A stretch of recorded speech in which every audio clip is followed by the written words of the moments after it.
अरे मित्रों, एक गरीब परिवार को रहने के लिए एक वक्त की रोटी चाहिए और रहने के लिए छत चाहिए। हालांकि पीड़ित परिवार है और पीड़ित परिवार का कहना है कि मेरी बेटी का शादी है और मैं शादी ठान दिया, अगले महीने में मेरी बेटी का शादी है, सारा सामान सारे चीज़ मैं अपने घर में रख लिया हूँ। हालांकि मेरे ही गाँव के कुछ दबंग किस्म के लोग हैं जो कि मेरी बेटी के शादी में दखल अंदाजी कर रहे हैं। हालांकि इसकी बेटी का शादी न हो जाए, यहाँ से उजड़ जाए, मौका देखकर वो हमला करना चाहते हैं। और भी शादी के जिनकी बेटी का शादी पड़ा है उस शादी के सिलसिले में हम जानने का प्रयास करेंगे आखिरकार इनके जो बेटी का शादी पड़ा है वो शादी में किस तरह की दखलंदाजी इनके गांव के ही लोग द्वारा किया जा रहा है। जी, आपकी बेटी का शादी पड़ा है? भतीजी का शादी है। शादी है, क्या दिक्कत हो रही है उसमें शादी पड़ा है तो हम एक नाला बनवा रहे हैं कि मेहमान लोग आएंगे तो नहाए धोआए कपड़ा धोएं तो इसमें पानी जाएगा। रोड पर तो हम पानी बहाएंगे नहीं, थोड़ा सा खड्डा हम मार के उस पर 50-60 ईंटा जोड़ दिए।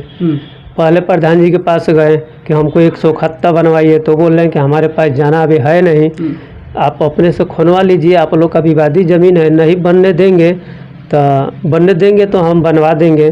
तो हम सोचे कि झगड़ा से बढ़िया है कि हम एक खड्डा मार लेते हैं, उसी में अपना काम चला लेंगे। उसके बाद ये लोग आके रोक दिए कि नहीं बनेगा नहीं। हम बोले ठीक है, बनेगा कि नहीं बनेगा आप बनने दीजिए, और नहीं बनेगा तभी ठीक है, हम कोर्ट में जाएंगे, बहुत जगह दौड़ेंगे। तो वो बोलेंगे प्रधान जी के पास चलिए सुलह हो जाए। हम बोले हम नहीं जाएंगे, आप केस किए हैं तो कोर्ट से होगा। शादी कब है आपकी बिटिया की?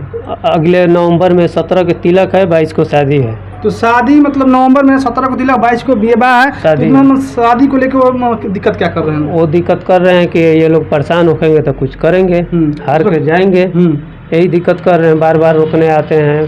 क्या मांग करना चाहते हैं इस मामले को लेकर? उत्तर प्रदेश सरकार या प्रशासन से क्या मांग करना चाहते हैं आप? हम यही चाहते हैं हमारा ज़मीन हमारे पास रहे। जी, आप क्या चाहती हैं? हम यही चाहते हैं कि हमारी लड़की को अच्छा से शादी हो, कोई दखल ना दे शादी में। शादी में दखल ना दे? जी। कितने दिनों से मतलब ये परेशान आपको कर रहे हैं? 10 साल से। 10 साल से मुकदमा आप लड़ रहे हैं? लेकिन ये कहना है कि 10 साल से उस मामले को लेकर हम लोग दीवानी से लेकर कचहरी थाना पुलिस तक दौड़ते दौड़ते थक चुके हैं, लेकिन कोई भी राजस्व विभाग से लेकर और उत्तर प्रदेश सरकार की प्रशासन जो बेलगाम अधिकारी हैं कोई एक्शन नहीं लेने के लिए। खांपा थाना क्षेत्र का भिंगारी बाजार में और उत्तर प्रदेश में जमीनी मामला थमने को नाम नहीं ले रहा है। हालांकि एक पीड़ित परिवार मेरे साथ इस समय पहुंचा हुआ है, उस घटनाक्रम जानने का प्रयास करेंगे। बताया जा रहा है कि डी की जमीन में इनके ही गांव के कुछ दबंग किस्म के युवक जमीन पर कब्जा करने का प्रयास कर रहे हैं। हालांकि इनका कहना है कि मेरी उस जमीन पे पुश्तैनी से लोग रहते चले आ रहे हैं, आज मेरा उस ज़मीन पे कब्जा है और जो हमारे जो पड़ोसी हैं जो दबंग किस्म के युवक हैं इन पे जो कि ज़मीन पे कब्जा करने का जबरन प्रयास कर रहे हैं। हालांकि उस घटनाक्रम हम जानने का प्रयास करेंगे फिर परिवार से आखिरकार क्या घटना हुई है। जी, क्या नाम है आपका? कविता देवी। क्या मामला हुआ है? मामला जमीनी का है। जमीन का मामला है? जी। कहाँ घर है आपका? भिंगारी बाजार। कौन सा थाना पड़ता है? खामपर थाना। जिला कौन सा है? देवरिया जिला है। तो मतलब वो जमीन का जो मामला है वो जमीन कैसा है? हमारे बाप दादा का है। पुश्तैनी जमीन है? जी। डी का जमीन है या?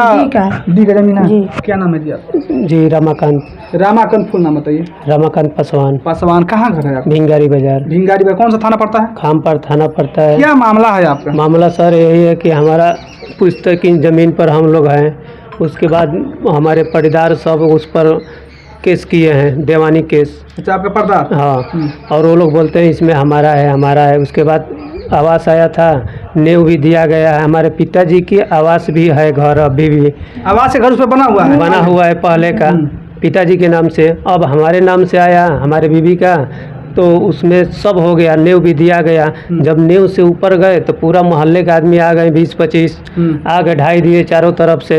अब हम अकेले आदमी, 3 आदमी, हम लोग सोचे मार करेंगे, क्या फायदा है, बनेगा होगा तो बनेगा। आपका मकान बनने नहीं दे रहे हैं? ग्राम प्रधान से इस बात के लिए शिकायत आपने किया है? शिकायत किए थे, कॉलोनी वही दिए थे, लेकिन फिर वो लोग बोल रहे हैं कि आप लोग आपस में समझौता कीजिए।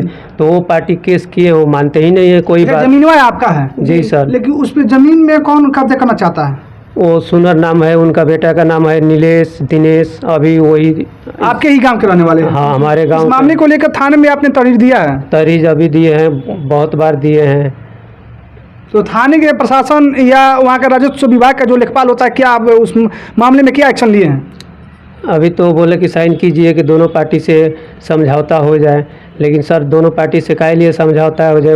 वो 6 महीना से लिए हैं, लिखवाए हैं कि फर्जी है कि क्या है, हम क्या पता, हम पढ़े लिखे है नहीं। वो आकर दें, और वो भी हम भी अगर नाजायज़ ज़मीन छेकाए हैं तो वो भी छेकाए हैं, प्रति ज़मीन में वो चक्की मशीन बैठाए हैं। और भी 2-4 घर हैं जो हमको रोकते हैं, तो सबको न पाएगा तब हमको भी संतोष होगा, हमारा जाएगा तो सबको भी जाए।